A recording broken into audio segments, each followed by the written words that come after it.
ओम तत्सत ब्रह्माणि नमः। श्री छांदोग्य उपनिषद श्री शंकराचार्य भाष्य सप्तम अध्याय त्रयोदश खंड। आकाश की अपेक्षा स्मरण का महत्व। स्मरण अर्थात स्मरण ही आकाश से बढ़कर है। इसी से यद्यपि बहुत से लोग एक स्थान पर बैठे हों तो भी स्मरण न करने पर वे ना कुछ सुन सकते हैं, ना मनन कर सकते हैं और ना जान ही सकते हैं। जिस समय वे स्मरण करते हैं उसी समय सुन सकते हैं, उसी समय मनन कर सकते हैं और उसी समय जान सकते हैं। स्मरण करने से ही पुरुष पुत्रों को पहचानता है और स्मरण से ही पशुओं को। तुम स्मर की उपासना करो। स्मर ही आकाश से बढ़कर है। स्मरण का नाम स्मर है। यह अंतःकरण का धर्म है।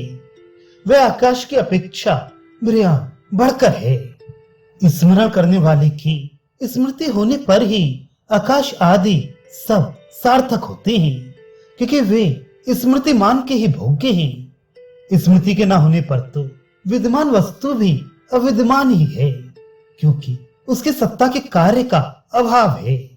स्मृति का अभाव होने पर आकाश आदि की सत्ता का ज्ञान भी नहीं हो सकता। इसी से स्मरण की आकाश से उत्कृष्टता है, क्योंकि लोक में स्मृति की उत्कृष्टता देखी जाती है। इसलिए यद्यपि बहुत से लोग एक स्थान पर बैठे हों, वे एक दूसरे से भाषण करते हुए भी यदि स्मृति युक्त नहीं होती तो कोई शब्द श्रवण नहीं कर सकते। इसी प्रकार मनन भी नहीं कर सकते। यदि वे मंतव्य विषय का स्मरण करते तो मनन कर सकते थे। अतः स्मृति का अभाव होने के कारण मनन भी नहीं कर सकते और न जान ही सकते हैं। जिस समय वे मंतव्य, विज्ञातव्य अथवा श्रोतव्य विषय का स्मरण करते हैं तभी उसे सुन सकते, मनन कर सकते और जान सकते हैं।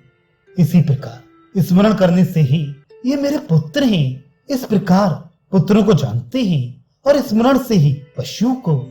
अतः उत्कृष्ट होने के कारण तुम स्मरण की उपासना करो। वह जो कि स्मर की ये ब्रह्म है, इस प्रकार उपासना करता है। उसकी जहां तक स्मर की गति है वहां तक स्वेच्छा गति हो जाती है। जो कि स्मर की ये ब्रह्म है, इस प्रकार उपासना करता है। नारद जी ने पूछा, भगवान क्या स्मर से भी श्रेष्ठ कुछ है? सनत कुमार, स्मर से भी श्रेष्ठ है ही। नारद, भगवान मेरे प्रति उसका वर्णन करें।